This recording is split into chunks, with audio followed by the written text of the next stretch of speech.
ఈరోజు మన ధ్యాన అంశము లూకాసు సువార్త 11వ అధ్యాయము 20వ వచనం.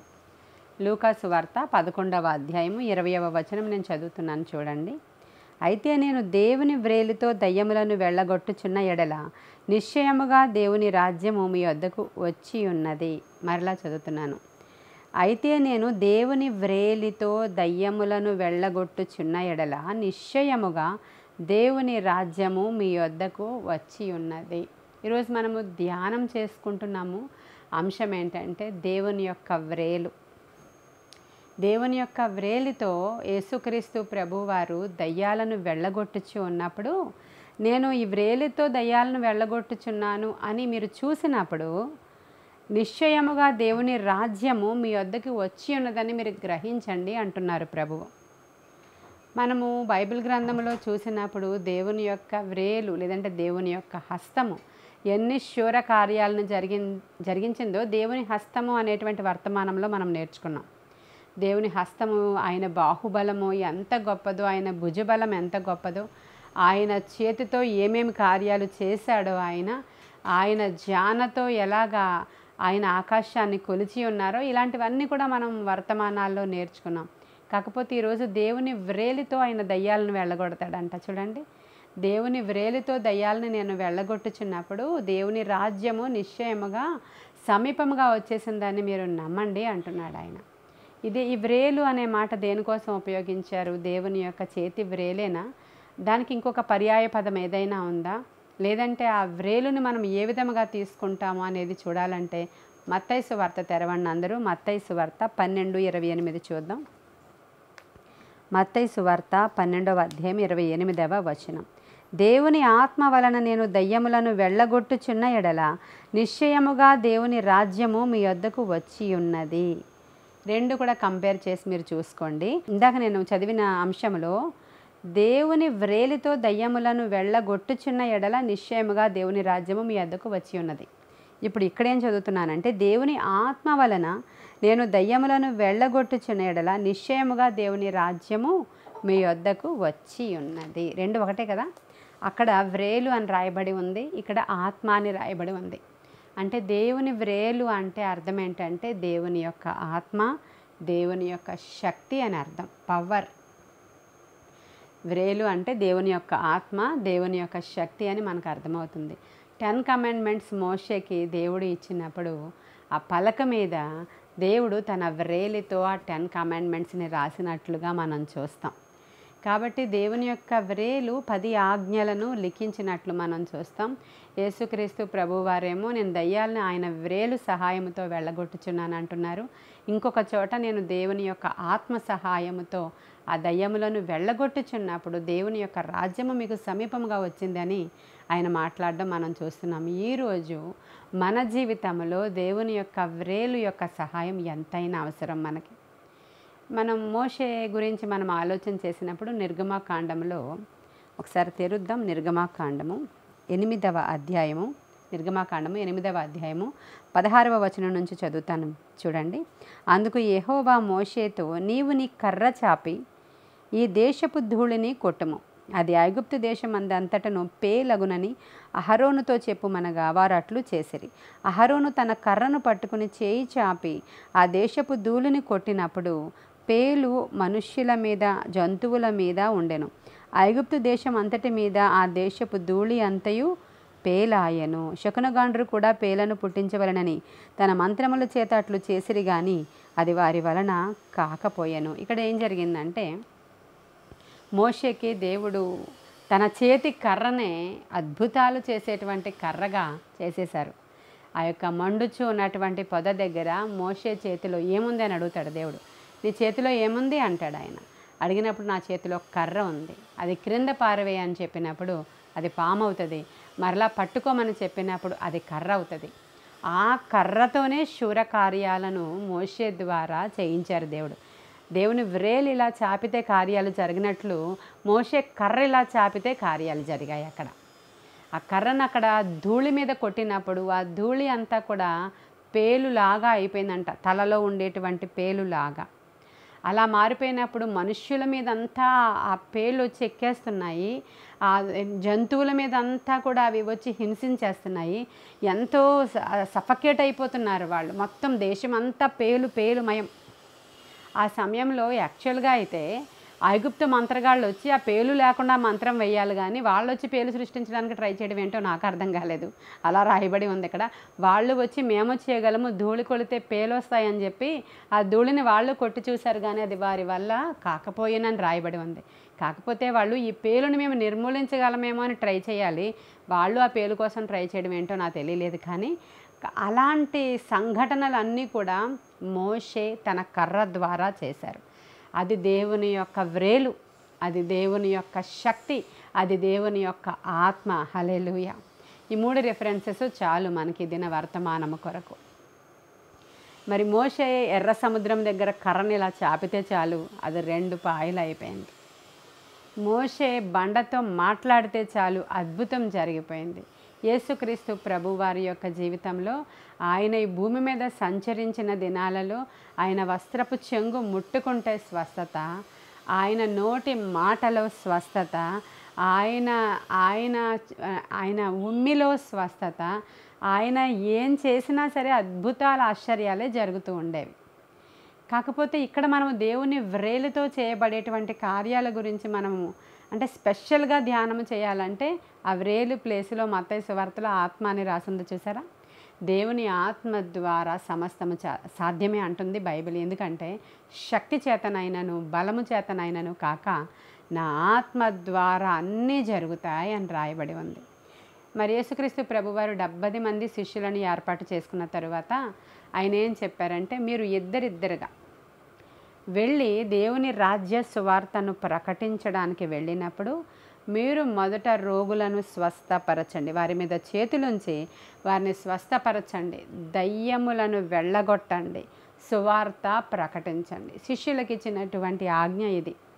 వాళ్ళు వెళ్ళినప్పుడు దయ్యములను వెళ్ళగొడుతూ ఉండేవారు, స్వస్థతలు చేస్తూ ఉండేవారు, దేవుని రాజ్య సువార్త ప్రకటిస్తూ ఉండేవారు. ఇవి వచ్చినప్పుడు చెప్పారు, ప్రభువా మేము ప్రార్థన చేస్తూ ఉంటే దయ్యాలు పారిపోతున్నాయి అని చెప్పేవారు వాళ్ళు. దయ్యాలు మీకు లోబడుతున్నాయని మీరు ఆనందించకండి, కానీ మీ పేర్లు నిత్యరాజ్యంలో ఉన్నాయో లేవో మీరు చూసుకోండి అంటాడు ఆయన. కాబట్టి దేవుని పరిశుద్ధాత్మ శక్తి ఈ దినాలలో మనం అపోస్తల కార్యాలు 2వ అధ్యాయంలో చూసినప్పుడు వారందరి మీదకి ఎప్పుడైతే పరిశుద్ధాత్ముడు దిగి వచ్చాడో అప్పటి నుంచి ఆయన భూమి మీదే ఉన్నారు. పాత నిబంధన కాలంలో ఆయన ఆత్మ వచ్చి వెళ్ళిపోవడం అనేది జరుగుతూ ఉండేది. నూతన నిబంధనలో ఆది అపోస్తల కాలములో వారి మీదకి దిగి వచ్చిన పరిశుద్ధాత్ముడు వారితో ఏమీ ఎత్తబడిపోలేదు, కానీ యుగ సమాప్తి వరకు నేను మీతో ఉంటాను అన్నాడు ఆయన. యుగ సమాప్తి వరకు, రాకడ వరకు పరిశుద్ధాత్ముడు ఆయన ఆత్మ మన మధ్యలో ఉన్నప్పుడు దయ్యములను వెళ్ళగొట్టగలుగుతాం, రోగులను స్వస్థపరచగలుగుతాం, రాజ్య సువార్త ప్రకటించగలుగుతాం. ప్రియమైన దేవుని బిడ్డలారా, దేవుని వ్రేలు అనేటువంటి అంశానికి నాకు చాలా దగ్గర సంబంధం ఉంది. ఒక సాక్ష్యం ఉంది నా దగ్గర. మా అబ్బాయి 10th స్టాండర్డ్ చదువుతూ ఉన్నప్పుడు ఎక్కువగా కంప్యూటరు దాని నాలెడ్జ్ మీద కాన్సన్ట్రేషన్ ఉంచేవాడు. చదువు మీద కాన్సన్ట్రేషన్ తక్కువగా పెట్టి కంప్యూటర్లో ఏదో నేర్చుకోవాలి, ఏదో సాధించాలి, ఏవేవో దాంట్లో ఉన్నటువంటి విషయాలను గ్రహించాలి. చాలా నాలెడ్జ్ ఉన్నటువంటి వాడే, కానీ వేరే దాని మీద వాని నాలెడ్జ్ని ఉంచి దాని గురించి ఆలోచిస్తూ ఉండేవాడు. సబ్జెక్ట్స్ చదివేవాడు కాడు. అంటే చదవడం, బట్టి పట్టడం, అప్పచెప్పడం, కంఠస్థం చేయడం అటువంటివి వాడికి చాలా ఇరిటేటింగ్గా ఉండేవి, ఎందుకో తెలియదు. కానీ ఇవన్నీ మనం చేస్తాం, చెయ్యాలి. అలా చేసినప్పుడే మనం చదువుకోగలుగుతాం. రాకపోతే బట్టి పడుతూ ఉంటాం కదా, చదువుతూ ఉంటాం. అవి వాడికి అసలు ఇష్టం లేని సబ్జెక్ట్స్ అవి. అంటే అలాంటి ఆ టైప్ మైండ్ తనకు ఉండేది కాదు. అప్పుడు నాకు చాలా భయం వేసేది, టెన్షన్ వచ్చేది. At least 10th inter degree complete అవ్వాలి కదా, అప్పుడు నువ్వు కంప్యూటర్లో ఏమని సాధిస్తావో ఏం చేసుకుంటావో తర్వాత సంగతి, నువ్వు ముందు చదవాలి అని నేను చెప్తూ ఉండేదాన్ని. అయితే స్కూల్ టీచర్స్ కూడా అసలు చదవడం లేదు, వేరే ధ్యాసలో ఉంటున్నాడు, తెలివైన వాడే కానీ అని ఇలాంటి కంప్లైంటే వచ్చేది 10th స్టాండర్డ్లో. ఆ టైంలో ఎగ్జామ్స్ దగ్గరికి వచ్చేసినాయి. సరే బాగానే చదువుతున్నాడేమో అనుకునేదాన్ని. ప్రార్థన రోజు చేస్తున్నాం. అయిపోయినాయి ఎగ్జామ్స్ అన్నీ అయిపోయిన తర్వాత అది అంటే 10th స్టాండర్డ్లో మా బాబు వెళ్ళినటువంటి స్కూల్ ఏంటంటే అది న్యూగా పెట్టారనమాట. వీళ్ళే ఫస్ట్ బ్యాచ్, 10th బ్యాచ్ వీళ్ళే ఫస్ట్ బ్యాచ్. అయితే టీచర్ ఆ ప్రిన్సిపల్ చాలా భయపడుతున్నారు. అందరూ కూడా 100% రావాలి, స్కోర్ రావాలి, పిల్లలందరూ పాస్ అవ్వాలి, తక్కువ స్ట్రెంత్ ఉన్నారు కాబట్టి అని చెప్పి, అది ఫస్ట్ ఏసీ స్కూల్ అనమాట. అది దాంట్లో ఆ స్కూల్లో వీళ్ళు ఫస్ట్ బ్యాచ్ 10th. అయితే అలా ఉన్నప్పుడు 10th ఎగ్జామ్స్ అయిపోయినాయి, ప్రార్థన చేస్తూ ఉన్నాం. ఇంకా 2 రోజుల్లో రిజల్ట్ వస్తుంది. 2 రోజుల్లో రిజల్ట్ వస్తుంది అనుకున్నప్పుడు ప్రార్థన చేస్తూనే ఉన్నాం. పాస్టర్ గారిని కనిపెట్టి ప్రార్థన చేయమని నేను చెప్తున్నాను. అయితే ఇద్దరం కలిసి ప్రార్థన చేస్తూ ఉన్నప్పుడు పాస్టర్ గారు ఒక దర్శనం ఏం చెప్పారంటే, మార్క్ లిస్ట్ కనబడుతుంది పాస్టర్ గారికి. ఆ తర్వాత 3 సబ్జెక్ట్స్ ఇలా చెదలు కొరికేసినట్లుగా అయిపోయినాయి అని చెప్పారు. అయితే నాకు అర్థమైంది, 3 సబ్జెక్ట్స్ వాడు సరిగ్గా రాయలేదు, మార్కులు పోయాయి అని అర్థమవుతుంది నాకు. అయితే నేను చాలా భయపడ్డాను. ఎందుకంటే దైవజనులమైనటువంటి మేము అనేకుల ముందర ఓపెన్గా ఉంటాము. మా జీవితంలో ఏమి జరిగినా సరే, అది చిన్నదైనా పెద్దదైనా ప్రజల ముందర తేటతెల్లంగా కనబడినప్పుడు అది దేవుని నామానికి మహిమకరంగా ఉండాలి తప్ప ఆయన నామానికి అవమానకరంగా ఉండకూడదు. సేవకులకే ఇలా జరిగితే అనేది వెనువెంటనే అనేస్తారు అందరూ కూడా. కాబట్టి ఇంకా అది కూడా కాకుండా every year 10th standard exam జరుగుతుంటే మా ఇంటి పక్కనే సెయింట్ మేరీస్ స్కూల్ అని ఉంటుంది.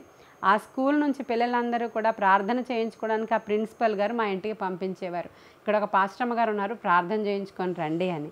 అయితే వాళ్ళందరూ కూడా వాళ్ళు అట్టలు పట్టుకొని పెన్నలు పట్టుకొని మా ఇంటికి వచ్చి వెళుతూ ఉంటే, నా క్రింద ఫ్లోర్లో ఉన్న వాళ్ళు అన్యులు కాబట్టి వాళ్ళు చూస్తూ ఉంటారు అదంతా కూడా. ఇప్పుడు మా అబ్బాయి 10th స్టాండర్డ్ అంటే ఈవిడ దగ్గరికి వచ్చి ప్రార్థన చేయించుకుంటే వాళ్ళు పాస్ అవుతారా అని వాళ్ళకి వెటకారంగా ఉంటుంది. పిల్లలందరూ నిజంగా అత్యధికమైన రిజల్ట్తోనే పాస్ అవుతూ ఉండేవారు.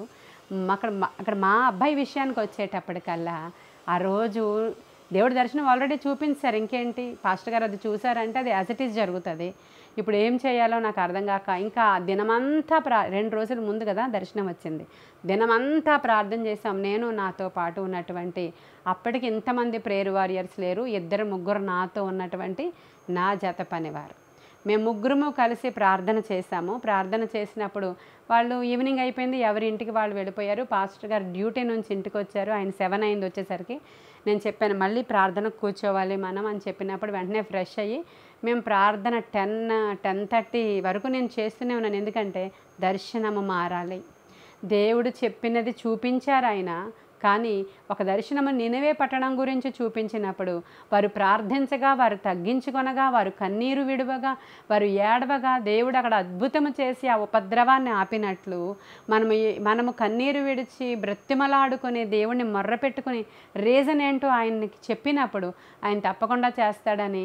ఆ టైంలో నేను చిన్నదాన్నే, నాకు కూడా చాలా అంటే ఒక విశ్వాసం, మొండిగా బండ విశ్వాసం ఉంది నాకు. ప్రార్థన చేస్తున్నాను, ఇంకా చేశాం కదా సరిపోతుందిలే అంటున్నారు పాస్టర్ గారు.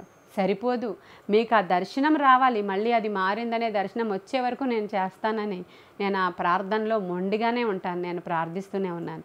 సరిపోదు, మీకు ఆ దర్శనం రావాలి అని ప్రార్థిస్తున్నప్పుడు ప్రార్థించగా పరిశుద్ధాత్ముడు నిజంగా పాస్టర్ గారికి ఒక దర్శనం చూపిస్తున్నారు.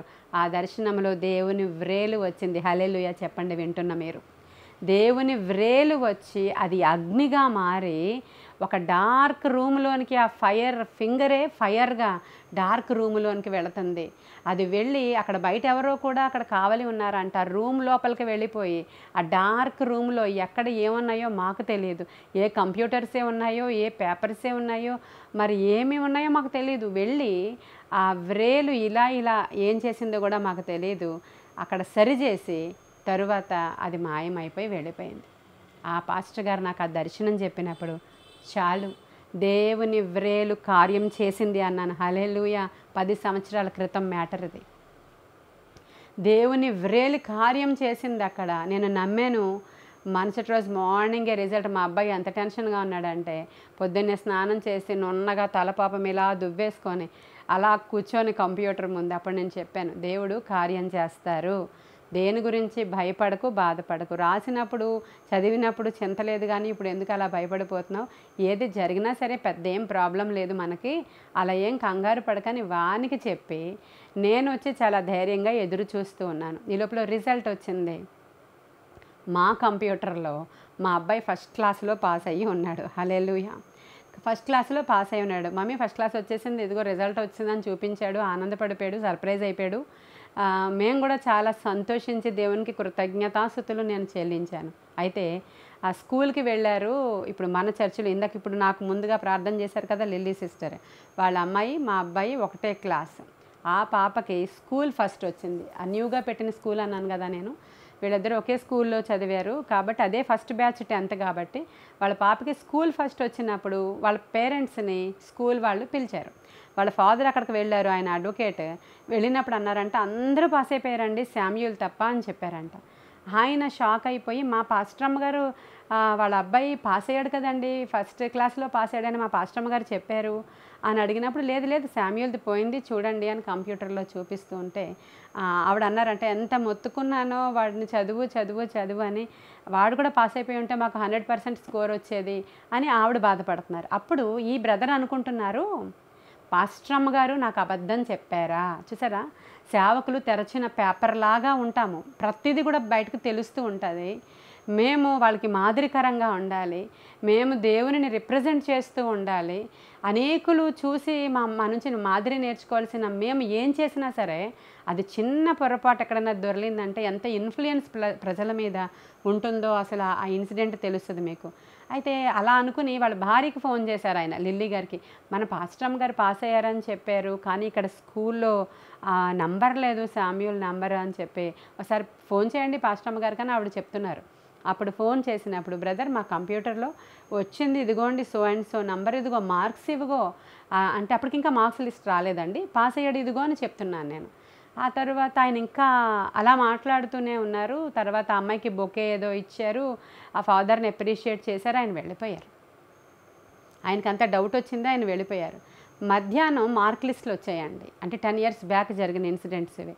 మార్క్ లిస్ట్ వచ్చినప్పుడు ఫుల్ స్కోర్తో మా అబ్బాయి మార్క్ లిస్ట్ వచ్చింది, ఫస్ట్ క్లాస్లో ఉన్నాయి అన్ని మార్కులు కూడా. అప్పటికి ఇంకా ఆయన అక్కడే ఉన్నారండి. ఈ లోపల మార్క్ లిస్టులు వచ్చినప్పుడు అప్పుడు శామ్యూల్ మార్క్స్ అన్నీ వచ్చేసినాయండి, పాస్ అయ్యాడు, మరి అక్కడేంటి ఫెయిల్యూర్ చూపించింది అని ఆవిడ చాలా ఆశ్చర్యపోయినప్పుడు అప్పుడు అక్కడికక్కడే ఆ బ్రదరు ఆ ప్రిన్సిపల్ గారికి సువార్త ప్రకటించారు. మా దేవుడు గొప్పవాడండి, అద్భుతం చేస్తాడు ఆయన. మా పాస్టరమ్మ గారి ప్రార్థన నిన్నటి దినాన ఆశ్చర్యకార్యం జరిగించింది. మీరే ఇప్పటికిప్పుడు చూశారు, దాంట్లో అబ్బాయి పేరు లేదు, దీంట్లో మార్క్ లిస్టులో ఆ మార్కులు సరిచేయబడి వచ్చాయి. హల్లెలూయా, ఇది గొప్ప సాక్ష్యం అండి. డైరెక్ట్గా జరిగిందే మీకు నేను చెప్తున్నాను. ఇది ఒక అద్భుతమైన కార్యం నా జీవితంలో, ఆయన వ్రేలు. ఈరోజు కూడా మా అబ్బాయి కోసం పనులు ఇంకా చాలా జరగాల్సి ఉంది, వేరే కంట్రీలో ఉన్నాడు. ఆ తర్వాత దేవుడు జ్ఞానం ఇచ్చాడు, మెడిసిన్ కంప్లీట్ అయిపోయింది, రోజు ఇంకా అదర్ వర్క్స్ అక్కడ జరగాలి. నేను ఇదే ప్రార్థన, నాయనా నీ వ్రేలును మరలా పంపించు. ఆ రోజు అంతా సులువైంది అది, ఈరోజు పనులు చాలా టఫ్గా ఉంది. ఎందుకంటే మనం వెళ్ళే కొద్దీ హయ్యర్ లెవెల్స్కి ఎక్కే కొద్దీ సిలబస్ టఫ్గా ఉంటుంది, పరీక్షలు కొంచెం టఫ్గా ఉంటాయి. కానీ దేవుని సహాయం మనకు ఉంటుంది. అదే విశ్వాసం, నిన్న ఎలా ఉన్నాడో ఆయన నేడు అలాంటి వాడే ఆయన, రేపు అలాగే ఉంటాడు. కానీ మనకి దేవుడు బలం ఇవ్వడానికి, పక్షిరాజులాగా శక్తిని ఇవ్వడానికి ఆ మార్గాల గుండా తీసుకుని వెళుతూ ఉంటాడు. ఈరోజు వింటున్న మీరు కూడా బలం తెచ్చుకోండి. ఆయన వ్రేలు ద్వారా దయ్యాలను వెళ్ళగొట్టాడంట దేవుడు.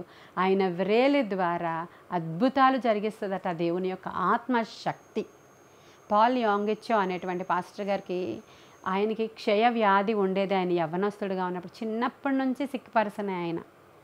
ఆ చిన్నప్పుడంతా ఏదో ఆపరేషన్ చేయించుకున్న వాడే, ఆ తర్వాత 17 ఏళ్ళు వచ్చేసరికల్లా క్షయరోగం వచ్చింది, నోట్లో నుంచి రక్తం కక్కుతూ ఉన్నాడు, ఆయన చనిపోతాడు, ఆయన డాక్టర్లు డిక్లేర్ చేశారు. ఈ లోపల మెషినరీస్ అక్కడ జపాన్తో యుద్ధాలు జరిగిన తరువాత దేశమంతా కరువు వచ్చిన తర్వాత, దక్షిణ కొరియా కరువు వచ్చిన తర్వాత అక్కడ మిషనరీస్ వచ్చారు. ఆ మిషనరీ అమ్మాయి ఎవరో వచ్చి ఒక బైబిల్ ఇచ్చి ప్రార్థన చేసుకోమని చెప్పినప్పుడు ఆ అమ్మాయిని తిట్టి పంపించాడు ఈయన. ఇంకా సివియర్ అయిపోయింది దీనికి, ఈయన దగ్గరికి ఎవరు వెళ్ళట్లేదు, జస్ట్ భోజనం అందించి వెళ్ళిపోతున్నారు. ఎందుకంటే ఆ రోజుల్లో ఇంత మెడికల్ ఫెసిలిటీ లేదు, ఇంకా చనిపోవడమే. రక్తం కక్కేటువంటి స్థితిలోనికి ఆ క్షయవ్యాధి వెళ్ళిపోయినప్పుడు ఆయన ఇంకా ఏడుస్తూ ఉన్నప్పుడు ఆమె వచ్చి బైబిల్ ఇచ్చి ఇది చదవమని బ్రతిమలాడి చెప్పిందంట. ఆయన చదువుతూ ఉన్నాడు కానీ ఆయనకి ఏమీ ఎక్కలేదు. మళ్ళీ చెప్పింది చదవమని. అతని దగ్గర ఆ రక్తం కక్కుతున్న గదిలోనికే వెళ్ళి మోకరించి ఆ చిన్న కుమార్తె ప్రార్థించి, దయచేసి ఇది చదవండి, మీకు ఓల్డ్ టెస్టిమెంట్ అర్థమవుదు, న్యూ టెస్టిమెంట్ ఇది చదవండి అని వేరే బుక్ ఇచ్చి మళ్ళీ మరుసటి రోజు వెళ్ళి అడిగినప్పుడు చదివారా అంటే, నువ్వేంటి తెచ్చిచ్చావు నాకు, నేనేం చదవాలి దీంట్లో, వాళ్ళు వీళ్ళకి పుట్టారు, వీళ్ళు వాళ్ళకి పుట్టారు, వీళ్ళు వీళ్ళకి పుట్టారని మత్తయి సువార్త స్టార్టింగ్లో ఈ జనరేషన్ ఆ జనరేషన్ అని ఏదో టెలిఫోన్ డైరీలాగా డైరెక్టరీలాగా ఉంది ఇది, నేను చదవను అన్నాడంట. అప్పుడు ఆ అమ్మాయి అందంట, మీరు చేపలు తింటారా అని అడిగిందంట. తింటాము అంటే, ముళ్ళులు కూడా తినేస్తారా అందంట. ముళ్ళులు తినం, అది తీసేసి చేపనే తింటామన్నాడంట. అలాగే బైబిల్లో అర్థం కాని కఠినంగా ఉన్నవి పక్కన పెట్టి నీకు ఏది అవసరమో స్వస్థతల గురించి ధ్యానం చేయని చెప్పిందంట కుమార్తె. ఎక్కడ స్వస్థతల గురించి రాయబడి ఉన్నాయో లభించే వాక్యము నీకు లభించే వరకు కూడా ఆ సబ్జెక్ట్ని వెతుకు, దాంట్లో నువ్వు అక్కడ వెతికి దానిని నువ్వు తీసుకొని గట్టిగా పట్టుకో అని చెప్పిందంట అమ్మాయి. చేప ముళ్ళుని ఎలా విడిచిపెడతావో నీకు కఠినంగా ఉన్నాయి విడిచిపెట్టు, నీకు ఏది లాభకరం, దాంట్లో నీకు ఏది అవసరమో అది లభించే వరకు దాన్ని పట్టుకో అని చెప్పినప్పుడు అది చాలా మహత్తరంగా అనిపించిందంట ఆయనకి. అలాగే యేసయ్య స్వస్థతల గురించి ధ్యానం చేయడం మొదలుపెట్టినప్పుడు ఆయన ఆ యవ్వనస్తుణ్ణి 6 నెలలకి చనిపోవలసిన అతను 6 నెలలకి కోలుకొని లేచాడు ఆయన. అయితే కొన్ని రోజులు చాలా బాగుంది, ఈ లోపల ఆయన బలపడుతున్నాడు, స్థిరపడుతున్నాడు, లేవనెత్తబడ్డాడు, గుండె బలహీనంగా ఉందంట. అదే చెప్తున్నాను కదా, ఈ రోజుల్లో లాగా ఇప్పుడున్న టీబీ పేషెంట్స్కి ట్రీట్మెంట్ అయిపోయిన వెంటనే మంచి స్ట్రెందీగా ఉండేటువంటి ఏవో ఇస్తున్నారు, మెడిసిన్ ఇస్తున్నారు, ఆకలి పుట్టడానికి ఇస్తారు, ఇంకా ఏవేవో చాలా వచ్చి వాళ్ళు చక్కగా తయారవుతున్నారు తర్వాత. కానీ ఆ రోజులు అవి లేవు. నేను మాట్లాడేది 1959 సంగతి అన్నమాట. ఆయన ఫస్ట్ చర్చే 1959 అని అక్కడ రాశారు ఆయన. కాబట్టి ఆ టైంలో ఈ జరిగినటువంటి ఇన్సిడెంట్స్ ఇవి. కాబట్టి ఆయన చాలా బాధపడుతూ మరలా కొన్ని నెలల తర్వాత మళ్ళీ సిక్ అయిపోయారంట ఆయన. మళ్ళీ రక్తం పడిపోతుంది నోట్లోంచి. స్వస్థత అయ్యాను అనుకున్నాను, బలహీనంగా శరీరం ఉందనుకున్నాను, మరలా రక్తం కక్కుతున్నాను, ఏంటి పరిస్థితి అని. లేదు ఉపవసించి నేను ప్రార్థించగా దేవుడు మరలా నన్ను దర్శిస్తాడని. అసలు టీబీ వచ్చి పేషెంట్ ఉపవాసం ఉండి ప్రార్థించగలరా అండి? శరీరంలో చిన్న శక్తి కూడా లేదంట, అసలు గుండె దడ అతనికి. అలాంటిది 3 దినాలు ఉపవాసం ప్రకటించుకుని ఆయన గదిలోనికి వెళ్ళిపోయి 1వ రోజు గడిచేసరికి ఆయన కళ్ళు మూసుకుంటే భోజన పదార్థాలే కనబడుతున్నాయంట అన్నీ ఎదర. కళ్ళు మూసుకుంటే భోజనం, దాని చుట్టూ తిండి పదార్థాలు ఇవే కనబడుతున్నాయి. దాన్ని ఓవర్కమ్ చేయడం కష్టమైపోతుంది ఆయనకి. అయినప్పటికీ మొదటి దినం కడుపులో నొప్పి వస్తుంది, కష్టపడి ఉన్నాడు ఆయన. 2వ దినం ఇంకా అసలు శ్రమ ఎలా లేదు ఆయన శరీరంలో. ఇక అదే ఉపవాసంలో ఆయన చనిపోతాడు అని ఆయన డిక్లేర్ చేసుకున్నాడు. ఇదే ఉపవాసంకి ఎలాగైనా చచ్చిపోతాను నేను, ఇలాగా ఉపవాస ప్రార్థనలోనే నేను చనిపోతాను అన్నంతగా ఆయన కృంగిపోయాడు. 3వ దినము తెల్లవారి రాత్రిపూట ప్రార్థన చేస్తూ ఉంటే కరెక్ట్గా 2 o'clock అయ్యేటప్పటికల్లా గదంతా అగ్ని నాలుకలు వచ్చేసినాయి అంటండి. అగ్ని నాలుకల వలె గదంతా ఉన్నప్పుడు ఈయనకి అప్పటికే అసలు స్పృహ కోల్పోయేటట్లు అయిపోతున్నాడు ఆయన శరీర తత్వాన్ని బట్టి. ఆయన అనుకుంటున్నాడు ఏదో మంటలు అంటుకుని నా గది తగలబడిపోతుందని కేకలు వేద్దాం అనుకున్నాడు. కానీ ఆయన నోరు కూడా తెరవబడి కేకలు కూడా రావట్లేదు ఆయనకి. ఆ సమయంలో కేకలు వేయలేకపోతున్నాడు. ఆ అగ్నిజ్వాలలన్నీ పైకి ఎగసి పడుతున్నాయి. ఈ లోపల ఒక ఆయన లోపలికి వచ్చాడు. ఆయన తెల్లని అంగి వేసుకుని ఉన్నాడు, ఎడమ చెయ్యి ఇలా రొమ్ము మీద పెట్టుకున్నాడు, కుడి చెయ్యి ఆకాశం తట్టు ఎత్తిలా నిలవబడ్డాడంట ఒక ఆయన. ఈయన అనుకుంటున్నాడు ఫైర్ స్టేషన్ నుంచి ఎవరైనా వచ్చినట్లున్నారు, మంటలు ఆర్పడానికి అనుకుంటున్నాడంట. అంటే అంత స్పృహలో లేడు ఆయన. అనుకుంటూ ఉన్నాడు, ఆయన ఇదే పోస్చర్లో ఉన్నాడంట. అయితే ఆయన నొసలిలో నుంచి రక్తం కారుతూ ఉన్నప్పుడు నీవు యేసువు కదా అని అడిగాడంట ఈయన. వెంటనే ఆ ఒక్క మాట మాట్లాడగలిగాడంట ఈయన.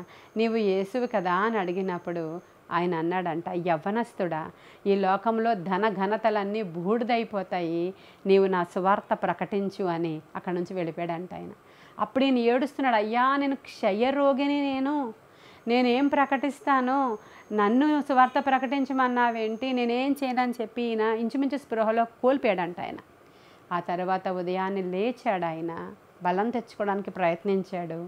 నెమ్మదిగా గ్రాడ్యువల్గా బలపరచబడ్డాడే తప్ప ఆ రోజు ఆయన్ని చూసిన వెంటనే ఇమీడియట్ హీలింగ్ కలగలేదు ఆయనకి. అలా గ్రాడ్యువల్గా బలం వస్తే Seoul Bible college, church of and assembly of God Bible కాలేజీలో జాయిన్ అయ్యాడు ఆయన. ఆ బైబిల్ కాలేజ్కి వెళ్ళినప్పుడు అక్కడ ఒక నర్స్ ఉంది, ఒక ఆవిడ అప్పటికీ ఇంటర్నేషనల్ సర్టిఫికేట్ పొందిన నర్స్ అంట ఆవిడ పేరు కూడా రాశాడు ఆయన. ఆవిడ ఈయన కొరకు బలంగా ప్రార్థన చేసి యవ్వనస్తుని తయారు చేసింది. ఆమె ఆయనకు అత్తగారు అయింది తర్వాత. ఆయన కంప్లీట్ హీలింగ్ పొందుకున్న తర్వాత. ఈ అనుభవాలు చూస్తున్నారా మీరు?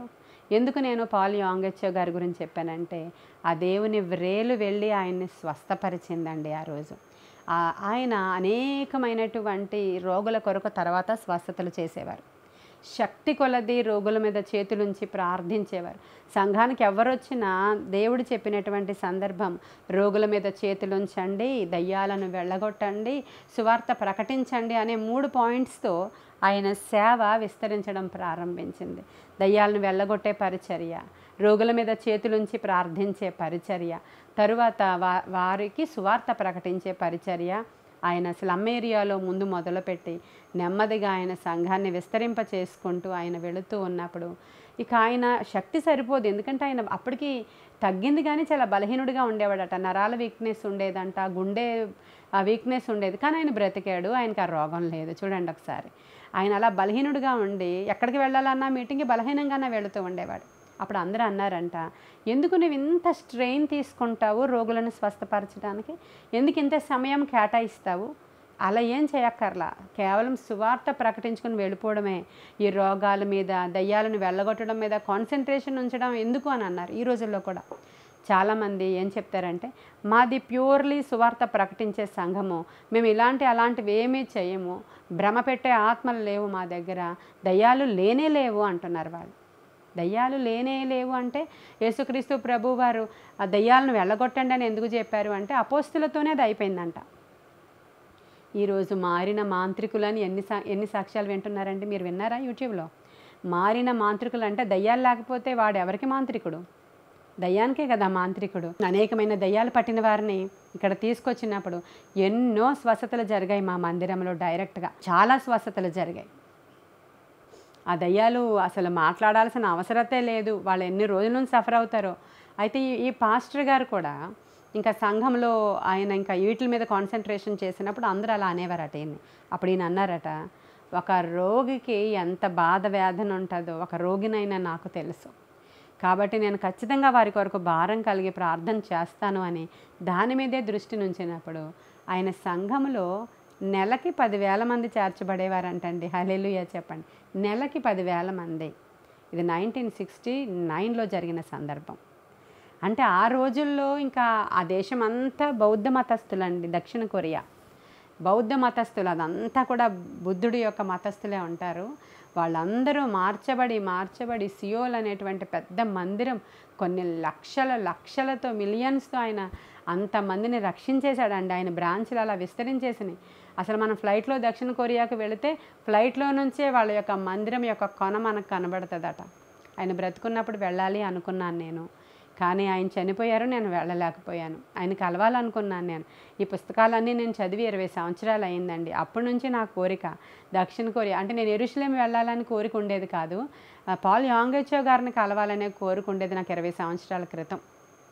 ఎప్పుడైతే ఈ బుక్స్ అన్ని ట్రాన్స్లేట్ అయ్యి అప్పుడప్పుడే దొరికేవి ఆ బుక్స్. ఇప్పుడంటే ఇవి విస్తారంగా ప్రతి ఏరియాలో మీకు దొరుకుతాయి. ఒకవేళ నేను చెప్పిన అంశాలు మీకు ఏ బుక్లో కావాలి అని మీరు ఒకవేళ చదువుకోవాలనుకుంటే పాల్ యాంగెచ్చో గారిదే నేనే ఎందుకు శ్రమ పడాలి అనే బుక్లో నుంచి నేను ఈ మాటలు చెప్పాను మీకు. నేనే ఎందుకు శ్రమ పడాలి ఆ బుక్ పేరు. చాలామంది అడుగుతున్నారని చెప్పి మన ప్రేయర్ వారియర్స్ చెప్తున్నారు, మీరు ఏ బుక్లోంచి చెప్పారో అడుగుతున్నారు అని అడుగుతున్నారు. ఈ బుక్ పేరు అదండి. సరే, ఆయన అలా స్వస్థతల మీద కాన్సన్ట్రేషన్ పెట్టి చేయడం, దయ్యాలను వెళ్ళగొట్టడం, మొత్తానికి నెలకి అంతమంది చేర్చబడి అతిపెద్ద సంఘంగా తయారైపోయింది. ఇప్పుడు ఈరోజు మీరు ఒకటి జ్ఞాపకం చేసుకోండి, ఆ రోజు 1959లో ఉన్న యేసయ్య ఈరోజు 2025లో ఇంకా బలంగా ఉన్నారు ఆయన. ఇంకా రాబోయేటువంటి కాలంలో అదే దేవుడు అదే బలముతో పనిచేస్తాడండి. కాబట్టి అద్భుతాలు చేయువాడు మనతో ఉన్నాడు. అది మీకు కోర్టు కేసే అయినా, పోలీస్ కేసే అయినా, సైబర్ క్రైమే అయినా, లేదు అని అంటే అనారోగ్యమే అయినా, రోగమే అయినా, దయ్యాల యొక్క ఇన్ఫ్లుయెన్సే అయినా, ఇవన్నీ లేవు అనకండి, అన్నీ ఉన్నాయి. కానీ వాటి బారిన పడినప్పుడు విడుదల ఇచ్చే యేసు కూడా ఉన్నాడు. హల్లెలూయా. అదే రకంగా ఉన్నాడు ఆయన. నిన్న చేసిన ఆయన ఈరోజు చేస్తారు. ఒక వృద్ధులైన దంపతులు పాల్ యాంగెచ్చో గారి గురించి తెలుసుకొని వచ్చారంట. వాళ్ళకి 9 మంది పిల్లలు ఉన్నారంట. దాంట్లో 3వ కుమార్తెకి ఏం జరిగిందో తెలియదు, ఈవిల్ ఎఫెక్టే. ఒకేసారి చదువుకుంటూ ఉంటుండగానే మైండ్ అంతా పాడైపోయిందంట. మానసిక రోగి సడన్గా అయిపోయింది ఆమె. వాళ్ళు బౌద్ధ మతస్థులు. ఈ అమ్మాయి కోసం అని చెప్పి హీలింగ్ సెంటర్స్ ఉంటాయంట బుద్ధిజంలో. అక్కడికి రోజు వెళ్ళి ప్రార్థనలు చేస్తూ ఉండేదంట తల్లి ఈ యొక్క కుమార్తె కొరకు. రోజు వెళ్ళి ప్రార్థన చేస్తుంది, కానీ అనేక మంది సైకాలజిస్టుల దగ్గర తీసుకెళ్లారు, కానీ ఏం ఉపయోగము లేదంట. ఉపయోగము లేనప్పుడు అప్పుడు ఈ పాల్ యాంగేచో గారు చర్చిలో ఉన్నటువంటి ఒక విశ్వాసి వెళ్ళి, మా చర్చికి ఒకసారి రండి, ఎన్ని హీలింగ్స్ జరిగాయి మా చర్చిలో, మా పాస్టర్ గారు మీకోసం ప్రార్థన చేస్తారని చెప్పినప్పుడు ఆ రోజు బయలుదేరి ఆ యొక్క ఇద్దరు దంపతులు ఈ పాపను తీసుకొని మోసుకొని వచ్చేసరికి ప్లేస్ లేదంట. అంటే మానసిక రోగి అయిపోయి మంచం పట్టేసింది ఆ పాప. సడన్గా అలా జరిగింది. ఆ చర్చ్ అంతా ఎప్పుడు కూడా పాల్ యాంగోచో గారి చర్చ్ ఖాళీ ఉండదు. అంత ఎన్ని సర్వీసులు ఎర్లీ మార్నింగ్ 4 o'clock నుంచి మొదలుపెట్టిన ఈవినింగ్ అయ్యే వరకు కూడా ఖాళీ ఉండదంట. అన్ని సర్వీసెస్ ఇందాకే చెప్పాను నేను మీకు, 10,000 మంది నూతనంగా వచ్చేస్తుంటే ఎక్కడ ఖాళీ ఉంటుందండి. కాబట్టి అలా తీసుకొచ్చారు, మోసుకొచ్చేసరికి ఖాళీ లేదంట. అక్కడ బయట నేల మీద సిమెంట్ గచ్చు మీద పడుకోబెట్టారంట ఆ పాపని. వాక్యం జరుగుతుంది ఆ సర్వీసులో. ఆయన మాట్లాడుతూ ఉండగానే ఆ పాపకి ఆ మాటలు ఎప్పుడైతే చెవిలోనికి వెళ్ళాయో అద్భుతంగా స్వస్థపరచబడి లేచి కూర్చుందంట. హల్లెలూయా! అద్భుతాలు జరిగించేవాడు మనతో ఉన్నాడండి. ఒక మాట చాలు. ఇందాక నేను చెప్పాను, వాక్యము మీరు వింటూ ఉండగా మీ ఇంట్లోకి విడుదల వస్తుందని నమ్మాలి. ఈరోజు డైరెక్ట్గా మీ ప్రతి గృహంలోనికి స్వరం వెళుతూ ఉండగా అది సాధారణమైనది కాదు. దేవుని మాట అగ్ని వంటిది. ఈ మాట ద్వారా ఈరోజు నా ఇంట్లో ఉన్న బంధకాలు తెగిపోతాయి. దేవుడు అద్భుతం చేస్తాడని నమ్మండి. అంతటి క్షయరోగంతో ఉన్నవాడు ఉపవసించి ప్రార్థన చేసి మేలు పొందుకుంటే మనం చేయలేమా ఉపవాస ప్రార్థన? ఆగలేమా ఒక పూట తిండికి? ఉపవసించి ప్రార్థించడం. నిజముగా మీ సమస్య ఏంటో ఆ సమస్యకి సొల్యూషన్ దొరికే వరకు, ఆ పదార్థం ఏదో మీకు దొరికే వరకు బైబిల్లో వచనాలను ధ్యానం చేసుకోలేరా మీరు? 24 గంటలు మనం ఇతరుల మీద ఆధారపడి ఎవరో ఒక సేవకుడు ఎక్కడి నుంచో వచ్చి మన తల మీద చేయబెడితే మనం కింద దబ్బమని పడిపోతే అప్పుడు మనకు విడుదల వస్తుందని అనుకోకండి.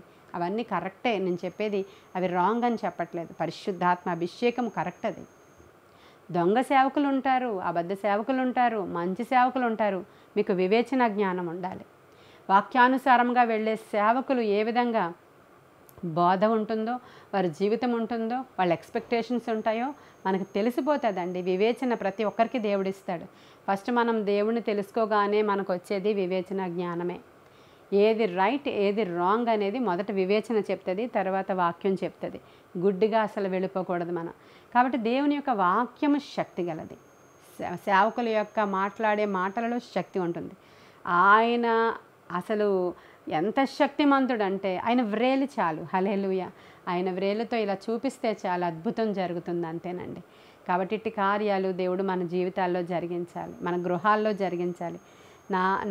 నాకు జరిగిన ఇన్సిడెంట్ కూడా మీకు నేను చెప్పాను. ప్రభువా నీ వ్రేలు చాలయ్యా నా తలరాతను మార్చడానికి, నీ వ్రేలు చాలయ్యా నా జీవితంలో ఈ యొక్క ఘట్టాన్ని అయ్యా నువ్వు మార్చివేయడానికి. అయ్యా ఒక్కసారి 10 commandments రాసినప్పుడు నీ వ్రేలు వెళ్ళి శాసనాలను రాసింది. ఒక వ్యభిచారి వచ్చి పాపం చేసినప్పుడు మిగతా వాళ్ళు రాళ్ళు విసురుతామన్నప్పుడు ఆయన వాళ్ళని పారద్రోలి వ్రేలుతో ఏమో రాసుకుంటున్నాడంట. ఆయన వ్రేలుతో ఏం రాస్తున్నారు? ఆయన ఏమో రాస్తున్నాడు. ఆమె జీవితం యొక్క తలరాతను మార్చేశాడంట ఆయన. హల్లెలూయా! ఆ స్త్రీ చనిపోవద్దు, ఆయన కృప దిగి వచ్చింది. ఆయన ఏదైనా మారుస్తాడు నీకు ఈరోజు. కాబట్టి అద్భుతాలు చేయవాడు మనతో ఉన్నాడు ఈరోజు. మరి ఈ వాక్యము ద్వారా మీరు బలము తెచ్చుకోవాలని ఈ మాటలు దేవుడు మనకు అనుగ్రహించాడు. కాబట్టి కొన్ని మాటలు దేవుడు మన వినికిడిలో దీవించిన గాక. ఆమేన్. ప్రార్థన చేసుకుందాం. మహాపరిశుద్ధుడవైన తండ్రి, మహోన్నతుడవైన దేవ, సర్వాంతర్యామి వందనాలయ్యా. సైన్యములకు అధిపతి వందనాలు. జీవజల బుగ్గ వందనాలు. జీవజల నది వందనాలయ్యా. మా మధ్యలో నిశ్చయముగా ఉన్నవాడానికి వందనాలు, స్తోత్రాలు తెలియచేసుకుంటూ వాక్యము ద్వారా బలపరచబడిన ప్రతి బిడ్డను దీవించండి, ఆశీర్వదించండి, నీ మేలుతో తృప్తిపరచండి, స్వస్థపరచండి, బాగు చేయండి అయ్యా.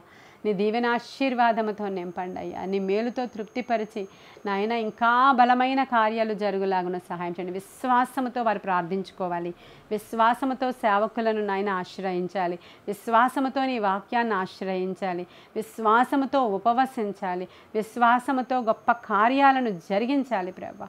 ఆత్మశక్తితో నింపి నడిపించమని వేడుకుంటూ వినిన వారందరూ కూడా ఆశీర్వదింపబడులాగున సహాయం చేయమని, జ్ఞానము సంపాదించుకోవడానికి కృప చూపించమని, అనేకులను రక్షణలోనికి నడిపించడానికి అవసరమైన సామర్థ్యం వారికి దయచేయండి. ఎందుకంటే ఆ యవనసుడితో మీరు చెప్తున్నారు, ధన ఘనతలు బూడిదలో కలిసిపోతాయి, కానీ నా వాక్యాన్ని నీవు ప్రకటించు అని చెప్పావంట తండ్రి. మేము కూడా మా పరిధిలో అనేకులను నాయన నీ తట్టు త్రిప్పడానికి, రక్షించడానికి, నాశనానికి జోగుచున్న వారిని విడిపించడానికి సహాయము చేయమని, వినుచున్న అందరినీ కూడా దీవించి ఆశీర్వదించమని నీ కృపగల హస్తానికి ఆ బిడ్డలను అప్పగించుకుంటూ యేసయ్య శ్రేష్ఠ నామంలో మిక్కిలి వినయముగా అడిగి ప్రార్థించి వేడుకొని పొందుకొని ఉన్నాము మా ప్రియ పరలోకపు మా తండ్రి. Amen, amen, amen. God bless you.